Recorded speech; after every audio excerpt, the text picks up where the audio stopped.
Les produits de première nécessité prennent de l'ascenseur sur le marché, une situation qui doit s'arrêter. Le ministre de l'économie nationale, Jean-Marie Kalumba, a eu des discussions avec les opérateurs économiques de ce secteur. Ils ont jusqu'à la fin de cette semaine pour déposer au ministère les facteurs qui font que les prix augmentent. Est-ce la fiscalité ou la parafiscalité? En tout cas, le ministre veut en avoir le cœur net. L'état de siège décrété par le chef de l'État, une belle trouvaille acclamée de demain, la nomination des gouverneurs militaires au Nord Kivu appréciée à sa juste titre par la population. Notre envoyé spécial sur place à Goma, Blaise Bouko Kiasonza, s'est rendu au quartier Biréré pour prendre la température, le tout dans ce journal. Voilà pour les titres, mesdames et messieurs.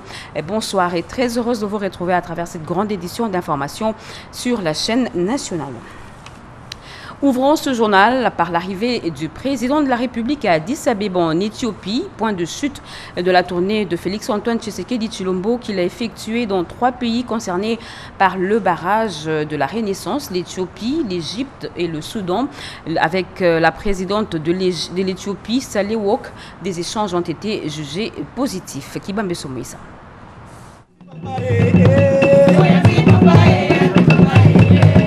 Après Khartoum au Soudan, le Caire en Égypte, c'est au tour d'Addis Abeba, capitale de l'Éthiopie, d'accueillir le chef de l'État, président en exercice de l'Union africaine, Félix-Antoine Tshisekedi Tshilombo, qui assure la médiation entre les 3 pays autour de la question du barrage de la Renaissance éthiopienne. Le président de la République est arrivé à Addis Abeba ce mardi 11 mai 2021 à 2h10, 2 heures de moins à Kinshasa. Il a été salué au pied de l'avion par le ministre éthiopien des eaux et irrigation, docteur ingénieur Siliti Silesh, à la tête d'un comité d'accueil restreint, parmi lequel l'ambassadeur de la RDC en Éthiopie, Ngandou, la vice-ministre éthiopienne des Affaires étrangères, Bri Toukan Ayana, et l'ambassadeur Zenon, du panel d'accompagnement de la mandature du chef de l'État à l'organisation panafricaine.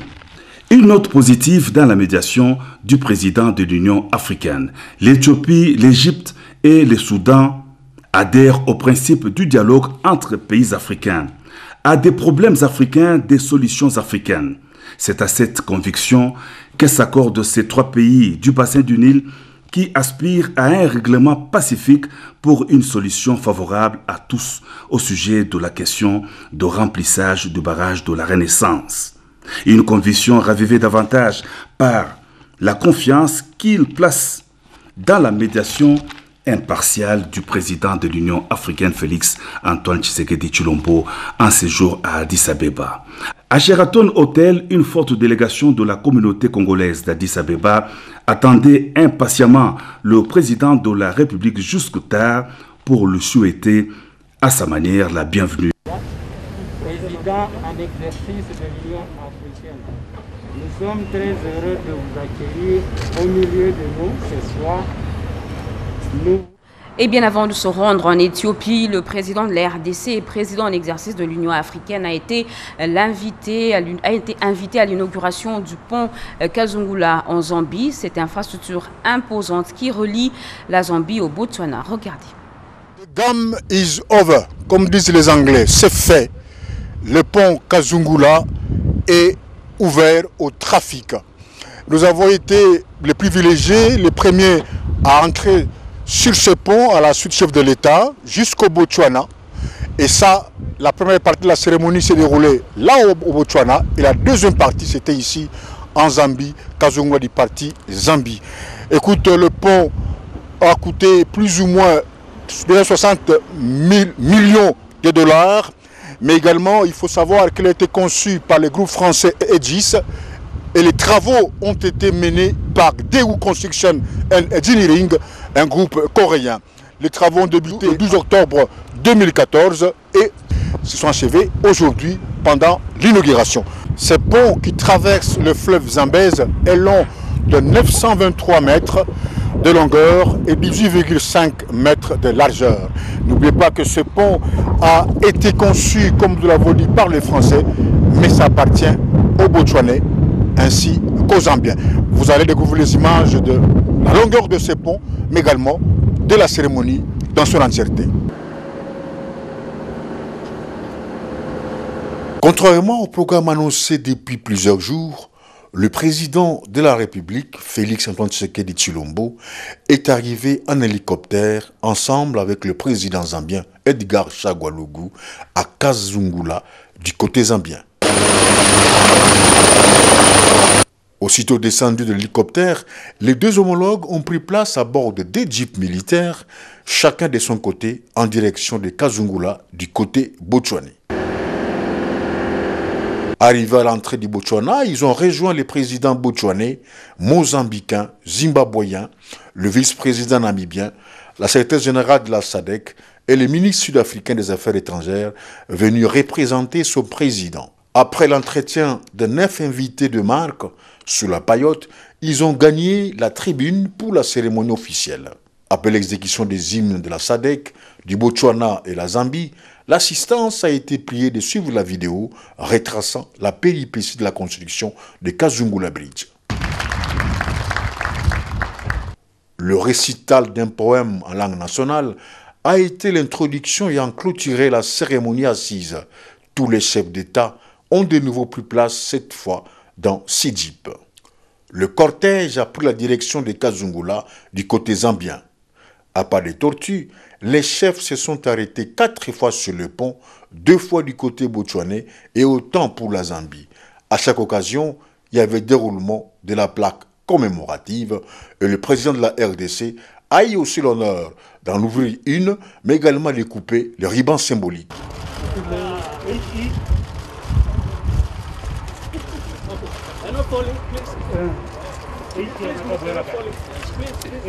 Est venue ensuite la manifestation solennelle sur le parking derrière le bâtiment de la douane étalant sa nouveauté. Tous les chefs d'État ont pris la parole tour à tour. La première à intervenir fut la secrétaire générale de la SADC et le dernier a été Félix-Antoine Tshisekedi, président en exercice de l'IA.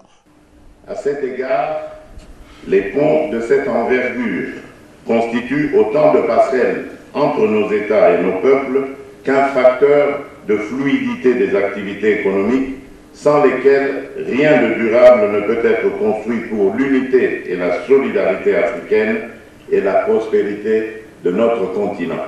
Comme je l'ai affirmé le 6 février 2021 à Addis Abeba en Éthiopie, dans le discours d'acceptation de mon mandat à la tête de l'Union africaine, le démarrage des échanges dans le cadre de la ZLECAf représente un acte d'indépendance économique de l'Afrique.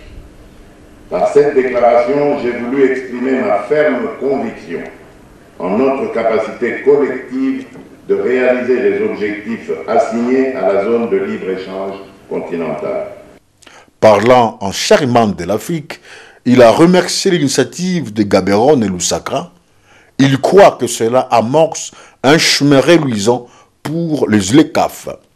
Il a conclu, non sans laisser indifférent les publics, que la construction de ces ponts est l'accomplissement du rêve des pères du panafricanisme. Comme au début et à l'arrivée, le Zambien Edgar Lungu et le président mozambicain Nundu, les Congolais Félix Tshisekedi ont pris place dans le même hélicoptère. Le président de la République démocratique du Congo a quitté Livingstone pour Addis Abeba.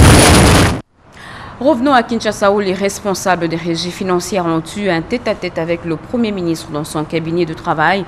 Et peu avant, le chef du gouvernement a présidé la réunion du comité de conjoncture économique où des décisions ont été prises pour l'amélioration de la situation économique de la RDC. Marcel Moubenga et Pati Tondouan.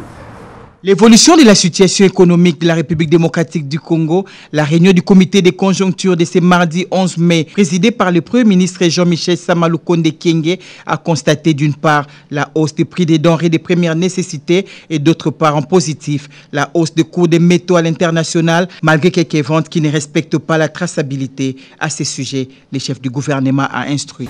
Le Premier ministre il a pris l'option de voir avec le ministre de l'Agriculture ce qui pourra être fait pour la diversification et l'autoprise en charge de l'autosuffisance alimentaire au niveau international. nous avons constaté un regain d'optimisme et la reprise des affaires, effectivement. Nous avons constaté quelque chose qui est positif, par contre, c'est la hausse du cours des métaux qui va permettre probablement d'avoir plus de revenus au niveau interne. Mais également, à cet effet, il a été constaté qu'il y a un certain nombre de métaux qui sont vendus, notamment dans les pays voisins, qui ne sont pas retracés au niveau des recettes de notre pays. Et le Premier ministre a donné des instructions à Madame le ministre des Mines pour qu'un effort soit fait de manière à retracer les manques à gagner pour notre pays. Et nous avons également parlé de la situation de notre monnaie, c'est réaffirmé. Et nous avons noté également que la Banque centrale a fait une hausse, il y a une hausse des réserves d'échange, ce qui conforte la solidité de notre monnaie. Les responsables des régies financières ont été de leur côté rappelés à l'ordre par les chefs de l'exécutif national, Jean-Michel Samalukonde Kyenge, qui tient à la mobilisation des recettes pour donner au gouvernement le moyen de sa politique. Il voulait personnellement nous voir pour nous préciser l'importance que son gouvernement porte sur la mobilisation des recettes. Il a constaté l'élan actuel des recettes qui est en hausse et il nous a demandé de maintenir cet élan-là. Pour sa part, la MONUSCO entend offrir son soutien au gouvernement de l'Union sacrée de la Nation. Son directeur de la division des affaires politiques l'a dit au sortir de l'audience que lui a accordé le Premier ministre. Il a donc été question d'examiner la mise en œuvre du partenariat gouvernement-MONUSCO pour permettre à celle-ci d'agir de manière rapide et efficace, a conclu François Grignon.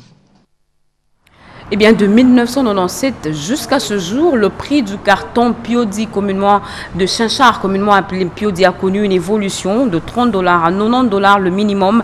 Eh bien, le ministre de l'économie nationale, Jean-Marie Kalumba, s'interroge sur cette évolution alors que le fournisseur reste le même et le mécanisme également. Il en a évoqué ce matin avec les opérateurs économiques de ce secteur à qui il a demandé de déposer au ministère tous les facteurs qui contribuent à la hausse de cette denrée de grande consommation sur le marché. Regardez. Détendu qui prend la parole devant les membres de la Fédération des entreprises du Congo FEC qu'il considère comme des partenaires du gouvernement et ce partenariat ne doit souffrir d'aucune crise de confiance. Le patron de l'économie avait en face de lui les patrons des entreprises à qui il a donné sa vision à court, à moyen et à long terme dans ce secteur. Jean-Marie Kalumba Yuma s'engage à protéger l'industrie locale, à lutter contre l'insécurité dont sont victimes les routiers sur la nationale numéro 1, mais aussi et surtout à se pencher sur la loi concernant le petit commerce réservé exclusivement aux nationaux. Un motif de satisfaction pour la FEC, Madame Eliane Moukeni, vice-présidente, s'exprime en ce terme. Il attend de nous une collaboration, une très franche collaboration. Il attend de nous un climat de confiance. Et nous, de notre côté, nous avons effectivement présenté quelques soucis, quelques préoccupations des opérateurs économiques membres de la FEC. Comment donner un coup de marteau sur le prix du transport aérien en République démocratique du Congo? Hier, expert au ministère de l'économie nationale, aujourd'hui ministre, Jean-Marie Kalumba Yuma a échangé avec les responsables des compagnies aériennes et l'autorité d'aviation civile sur comment révisiter et nettoyer la structure de prix afin d'arriver à la réalité des chiffres.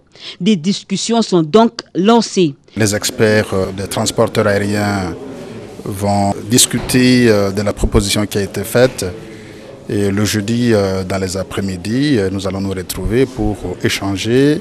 À l'issue de ces discussions, nous pensons que la vérité des prix sera au rendez-vous. Les experts ont du pain sur la planche. Ils vont commencer par évaluer l'arrêté de 2015 qui va servir de base. Vous venez là de suivre un autre élément, mais vous suivrez cette réunion avec les opérateurs économiques du secteur, de l'exploitation des produits alimentaires, des denrées et des grandes consommations dans nos prochaines éditions. L'amélioration des conditions sociales est un régime de retraite décent. Le vice-premier ministre, ministre de la fonction publique, y travaille. Ce dernier a inspecté les travaux de construction du siège administratif de la Caisse nationale de sécurité sociale et les agents publics. Cédric Enina.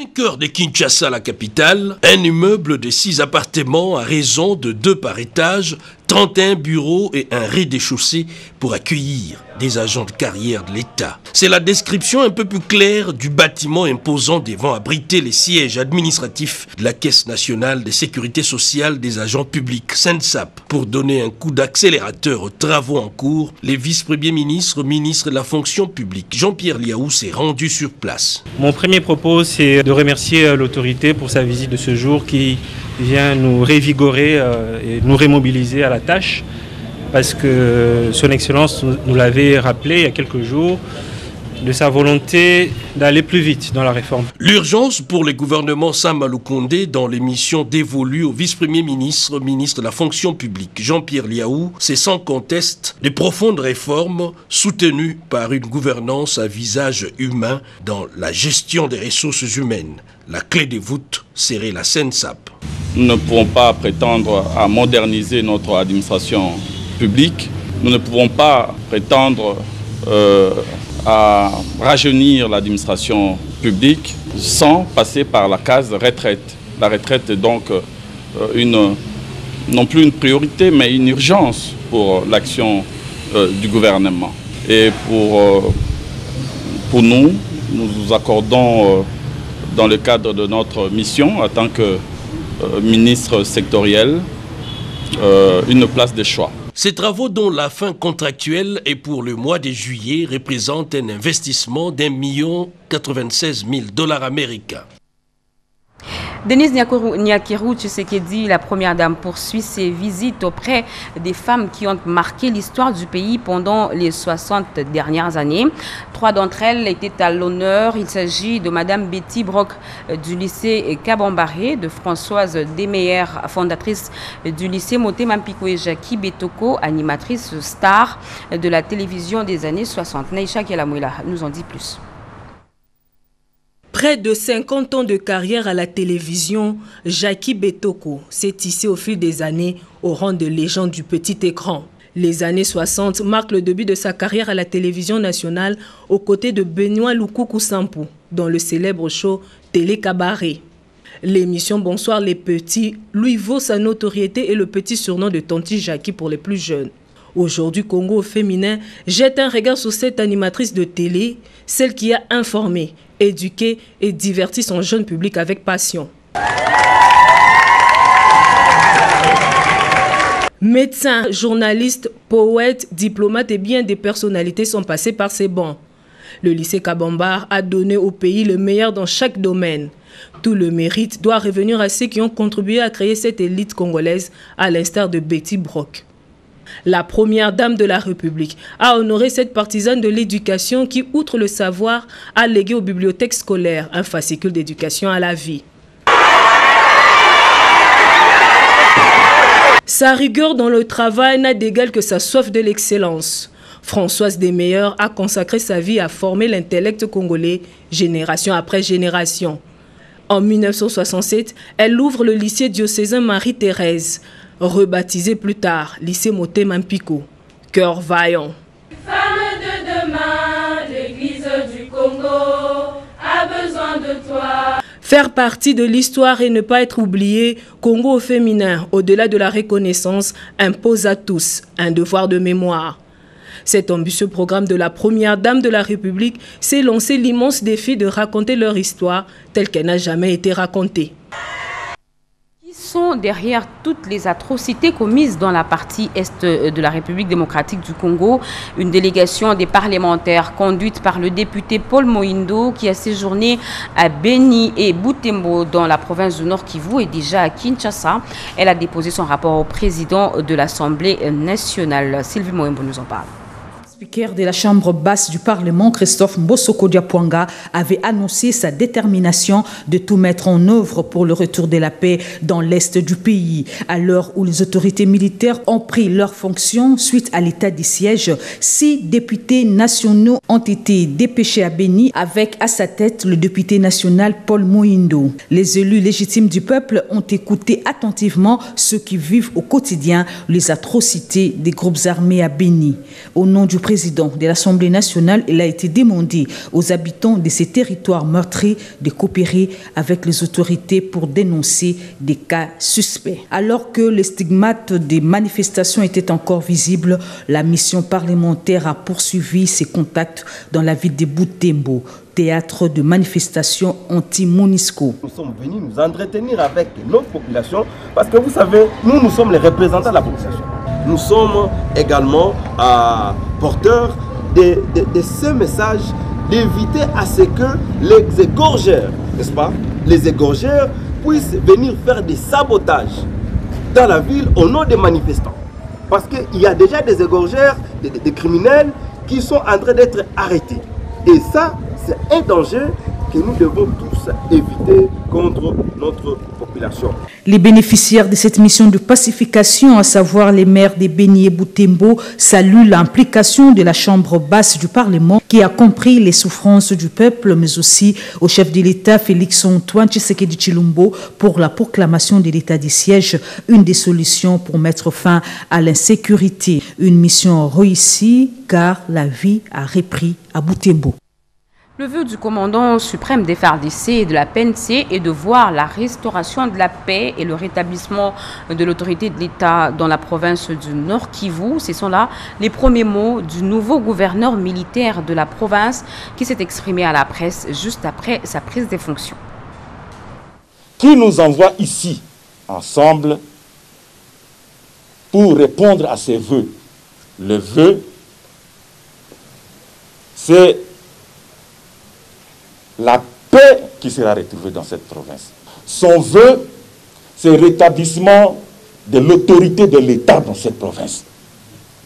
Ainsi, nous tous, nous arriverons à cet effet final recherché.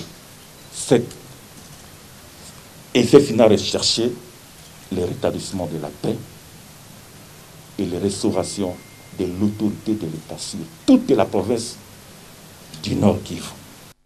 Restons dans cette partie de la République. L'état de siège décrété par le chef de l'État est-il apprécié ou pas par la population de Goma? Eh bien, notre envoyé spécial Blaise Boko Kesonza a interrogé quelques habitants du quartier Birere, un endroit réputé et très difficile. Nous sommes au rond-point Rutshuru, en plein espace Birere dans la ville de Goma. Des sources sûres et concordantes nous apprennent que Birere est le géniteur du chef-lieu de la province et du Nord Kivu. Birere, c'est aussi l'épicentre des activités commerciales, de l'import à l'export, les petits détails, en passant par les commerces à la sauvette et à la criée, tout y est. L'ambiance est au rendez-vous quotidien. Si Birere s'arrête aujourd'hui, c'est toute la ville de Goma qui dort. Mais au-delà de la débrouillardise, l'état de siège décrété par le chef de l'État, Félix-Antoine Tshisekedi Tshilombo, et la nomination des gouverneurs militaires à la tête de cette province s'invite au débat de la population locale longtemps meurtrie par les atrocités de tout genre. La population du Nord Kivu, de Goma, chef-lieu de la province, et particulièrement les jeunes, nous avons accueilli avec satisfaction cette mesure d'état de siège, y compris les grands pouvoirs qu'il donne au tout nouveau gouverneur. Nous pensons que c'est une mesure salvatrice qui va nous aider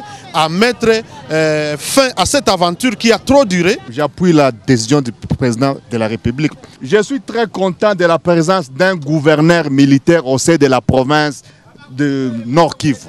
Je suis très content parce qu'on a suivi hier le discours où il a fait. Là-bas, l'arrivée, on est très content avec ça.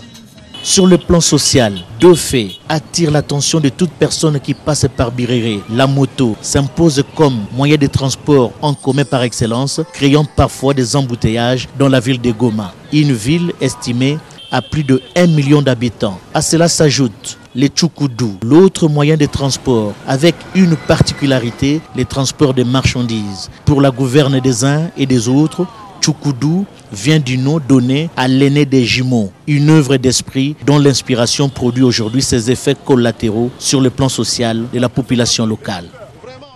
Rendons-nous tout de suite en Ituri où les nouvelles autorités militaires ont pris le manège, ont pris le contrôle de la ville. Eh bien, le gouverneur Johnny Luboya et son adjoint ont pris possession de leur pouvoir au cours d'une cérémonie de remise-reprise. Toute la cour intérieure du gouvernorat de l'Ituri est garnie d'hommes en uniforme. Le décor est donc planté pour accueillir le nouveau gouverneur militaire de la province, le lieutenant-général Johnny Luboya Nkashama et son adjoint, le commissaire divisionnaire Alonga Boni Benjamin. Situation sécuritaire, économico-financière et administrative de la province déclinée, place à présent à l'échange des signataires et procès-verbaux des remises et reprises entre le gouverneur militaire entrant, le lieutenant-général Johnny Luboya, et les sortants, le vice-gouverneur Chalo Doudou Martin, faisant l'intérim du gouverneur Bamani Sampéchi.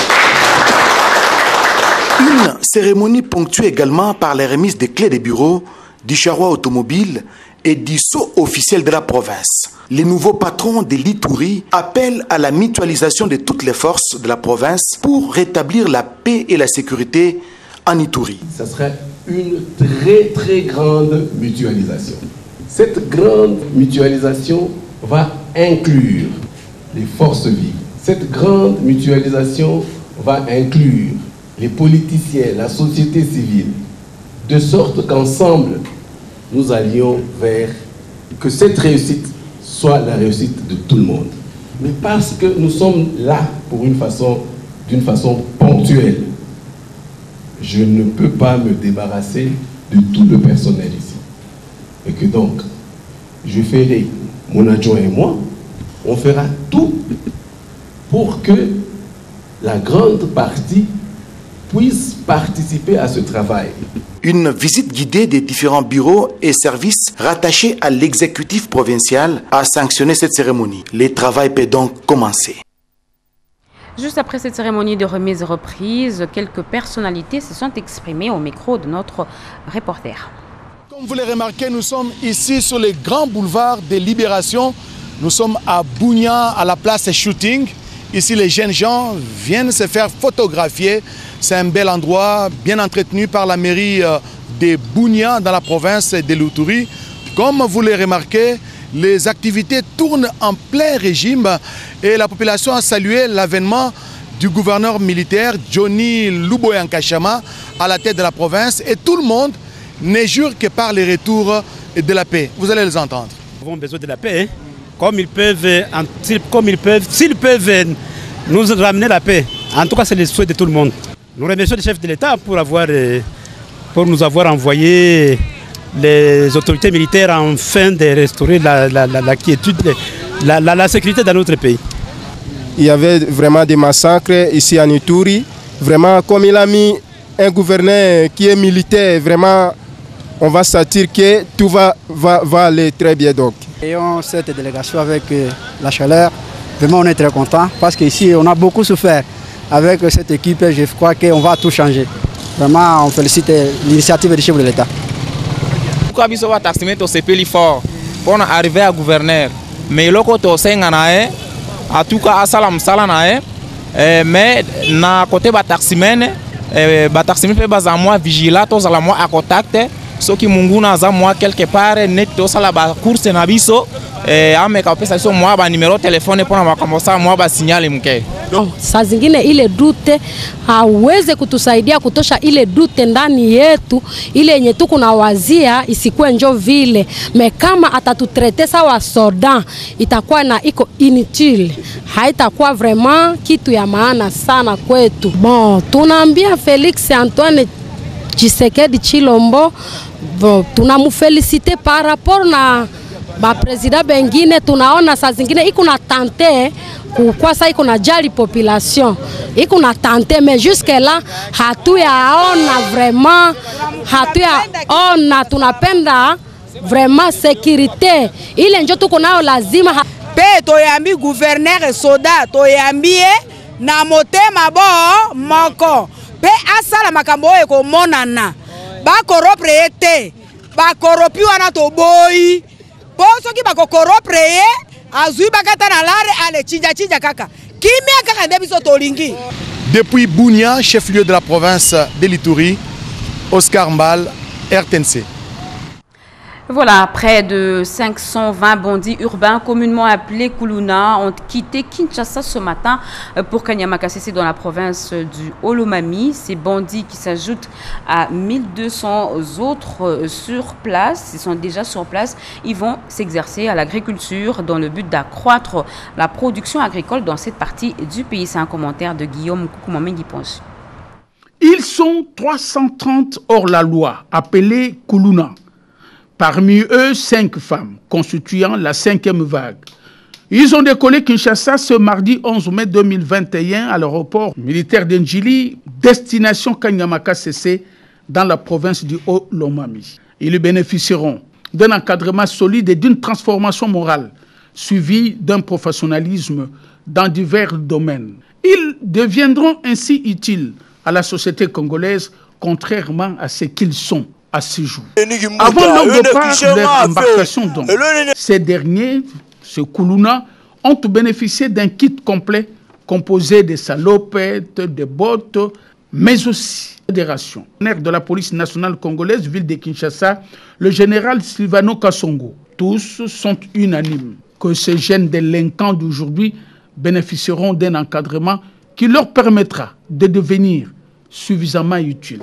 C'est une transformation attendue. Ceux qui sont partis, nous les encadrons convenablement, conformément au programme que nous avons préétabli. C'est-à-dire, ces jeunes, ils partaient non pas pour créer de problèmes, mais pour aller résoudre certains problèmes que nous avions. Leur problème est le problème de la nation. Ils sont là-bas, ils sont bien encadrés, ils sont bien pris en charge, les choses se passent convenablement, tout le monde est satisfait à ce jour, il n'y a plus de plainte. Donc, dans les investigations, on transfère que les vrais Kuluna, les véritables Kuluna, les chefs de Kiri, les chefs de bande et leurs membres. Mais les autres qui sont innocents, on va les libérer. Nous, on n'est pas là pour arrêter les innocents, nous sommes là pour protéger les beaux citoyens. On donne un délai de 5 jours à tous les vendeurs ambulants qui trimballent sur le boulevard du 30 juin, à partir de la gare centrale jusqu'à Kitambo. On va les traquer. Vous savez, le vagabondage, c'est une infraction. Il y aura des procès, on va les arrêter. Et les prochains tours, ce sont eux qui vont aller à Kanyamakasese. Ces gens doivent disparaître, c'est les miroirs de la République. On ne veut plus voir les gens trimballer sur le boulevard du 30 juin. Avec cette 5e vague, le nombre de Kuluna semble bien diminuer. Par exemple, dans la ville de Kinshasa. La même opération va se poursuivre à travers toutes les provinces de la République démocratique du Congo, avec comme objectif de débarrasser la République démocratique du Congo de tous ceux qui troublent la paix et la sécurité, ceux qui créent les désordres. Les Congolaises et Congolais ont leur point de vue, ils n'en veulent pas.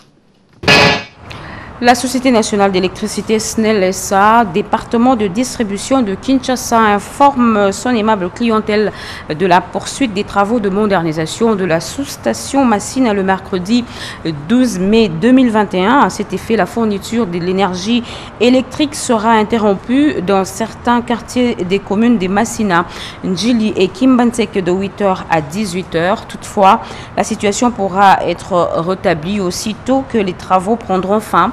Pour toute information utile, nos centres des ventes et services sont à la disposition de la clientèle ainsi que le call center 170 188 SNEL SA présente ses excuses pour ce désagrément. Département fait à Kinshasa le 11 mai 2021. Et puis la régie des OSA, direction provinciale de Kinshasa, informe ses abonnés de parties centre et ouest de la ville que suite aux travaux de réparation des fuites dans son réseau de distribution, son usine de traitement d'eau d'Ongaliema sera en arrêt ce mercredi 12 mai 2021 à partir de 8h jusqu'à la fin des travaux. Par conséquent, des manques d'eau et perturbations seront observés dans la fourniture d'eau dans les communes et quartiers ci-après: Gombe, Lingwala, Kasavubu, Bandalungwa, Kintambo, Montfleury, Jamaïque, Ma Campagne, Joli Parc, Ozone, Météo, Delvo, Djelombinza, Upen, Sangamamba et Ngomba Kikusa. La régie des eaux a pris les abonnés concernés de bien vouloir se constituer des réserves d'eau et de l'excuser excusée pour ce désagrément lié à cette intervention. Elle les rassure au rétablissement de la desserte dès la fin de travaux faits à Kinshasa le 11 mai. Direction provinciale de Kinshasa, l'ingénieur Jean Bosco Mwaka Indele. Eh bien, l'éthique professionnelle, la déontologie et la dépénalisation des délits de presse étaient au cœur de cet atelier organisé par l'Union nationale de la presse du Congo, atelier ouvert par le ministre de la Communication et des médias, porte-parole du gouvernement, Patrick Mouyaya. Regardez. Cadres de l'UNPC, recteurs des universités, ainsi que différents participants attendent l'arrivée du ministre. Patrick Mouyaya, ministre de la Communication et médias, est attendu pour le lancement d'un atelier. Thème retenu, éthique, déontologie et dépénalisation des délits de la presse.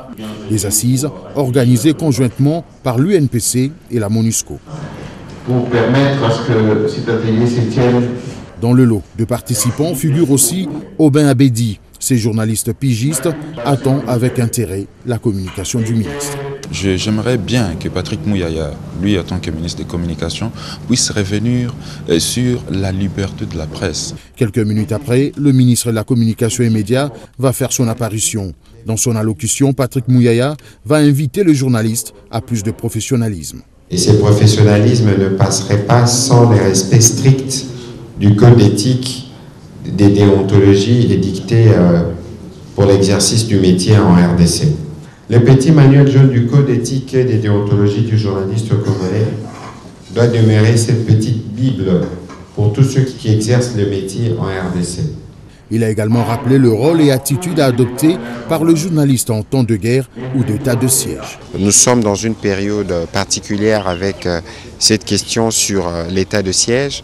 La responsabilité du journaliste est engagée dans la manière de couvrir l'information. Pour le président de l'Union nationale de la presse congolaise, la communication du ministre est plus qu'une interpellation à l'endroit des journalistes congolais. Un journaliste, c'est un étudiant à vie. Nous organisons des formations, des mises à niveau. Nous constatons que s'il y a des dégâts, c'est parce que la plupart d'entre nous aujourd'hui ne respectent pas notre code d'éthique et les déontologies. Avoir suivi, merci à vous qui nous suivez à Goma dans la province du Nord Kivu et partout ailleurs sur satellite. Vous êtes sur la RTNC, l'actualité continue sur nos antennes. Grand sera pour moi le plaisir de vous retrouver le mardi prochain, Inch'Allah, sur la même heure, à la même heure et sur la même chaîne.